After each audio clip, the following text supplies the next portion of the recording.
Écoutez en direct le reportage d'investiture du président de la Fédération de Russie, Vladimir Poutine, qui a lieu au Kremlin de Moscou.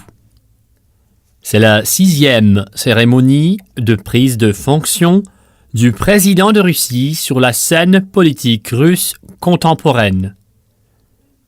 Il n'empêche que chacune de ces cérémonies et chaque passation de pouvoir possède ses traits spécifiques. C'est aussi le cas aujourd'hui, quand il y aura plus de choses et de personnes à voir. Attention à l'écran. Ici, le Kremlin de Moscou.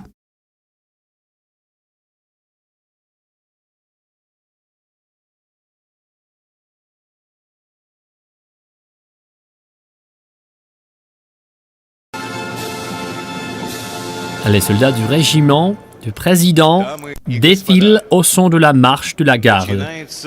Ils portent l'uniforme historique qu'ils ont revêtu pour l'occasion.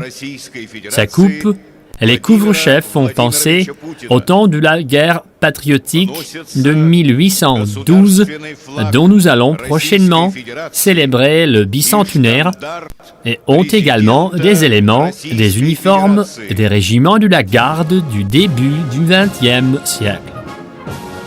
Les porte-drapeaux traversent les salles Saint-Georges, Alexandre et Saint-André du Kremlin, appelées ainsi en hommage aux principales décorations militaires russes. Un mot sur l'étendard présidentiel que tient un porte-drapeau. Institué en 1994, il est frappé à l'effigie de l'aigle bicéphale sur fond de drapeau tricolore russe.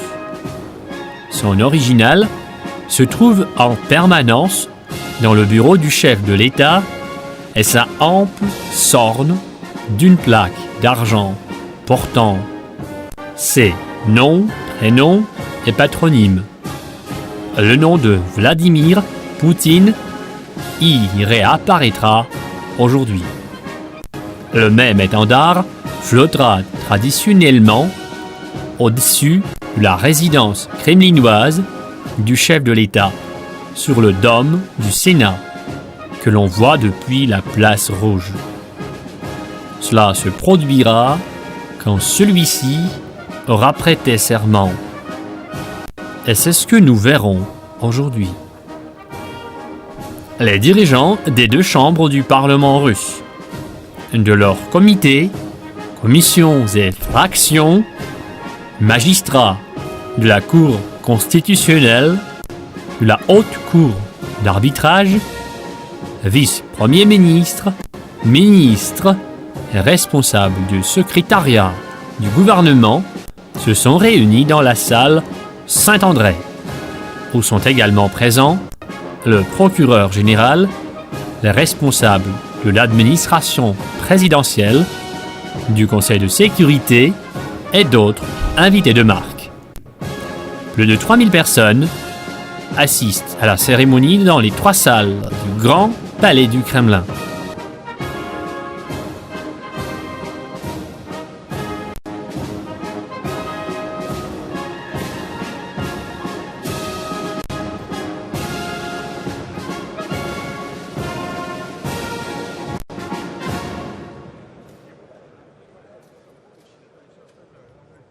Вносится Конституция Российской Федерации и знак президента Российской Федерации.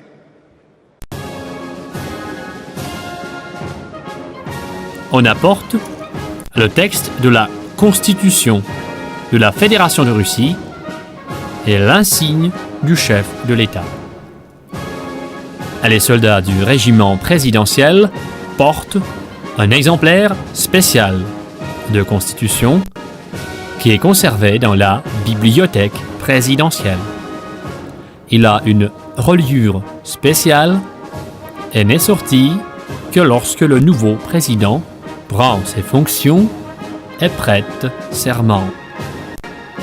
Quant à l'insigne du président de Russie, il a la forme de croix de l'ordre pour le mérite Et sa devise est « Utilité, honneur et gloire ». La chaîne sur laquelle est suspendu l'insigne se compose de maillons dont le revers s'orne de noms, de prénoms, de patronymes du chef de l'État et de la date de son investiture. Nous avons pris le soin de calculer que le 6e maillon recevra aujourd'hui son inscription solennelle. On ne peut voir l'insigne que pendant les grandes cérémonies d'investiture. Et le reste du temps, il est conservé ici même, au Kremlin, et notamment dans le Sénat, où se trouve la salle des décorations de la résidence présidentielle, qui est un édifice à part en retrait du Grand Palais. Les soldats de la compagnie de la garde d'honneur s'engagent sur le tapis déroulé au centre des salles Saint-Georges, Alexandre et Saint-André, en portant la Constitution de la Fédération de Russie et l'insigne présidentiel, et s'arrêtent au pied de la tribune où Vladimir Poutine va prêter serment. Conformément à l'article 82 de la Constitution,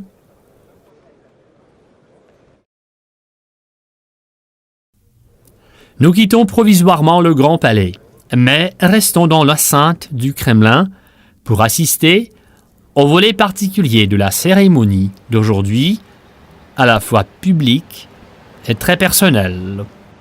C'est le moment où le chef de l'État en exercice, Dmitri Medvedev, quitte sa résidence au Kremlin.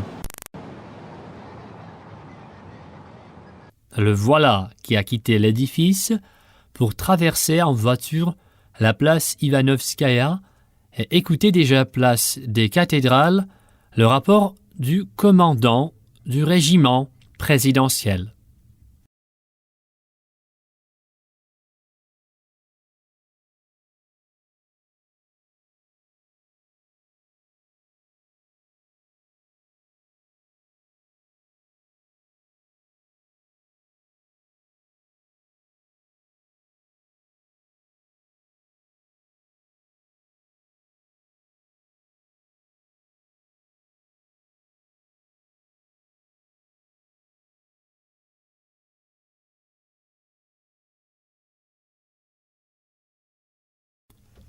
Le président sortant longe en chemin l'édifice historique de l'arsenal et du palais d'État du Kremlin, fait dans le style moderne et dont il est flanqué.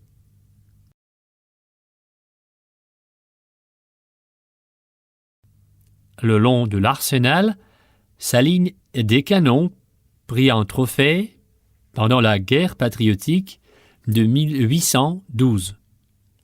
On a voulu, à un moment donné, les faire fondre pour ériger dans l'enceinte du Kremlin la colonne Alexandre, en mémoire de la victoire sur Napoléon.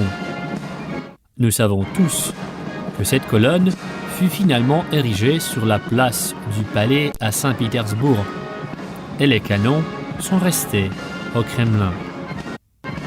Et voilà le tour peu habituel que peut parfois prendre l'histoire. Pendant ce temps, le cortège présidentiel s'approche du roi des canons coulés en Russie. Le commandant du régiment présidentiel, qui salue le commandant suprême, rend hommage à la tradition apparue à l'époque soviétique tourmentée de notre histoire lorsque prononce les mots réglementaires « Camarade président ».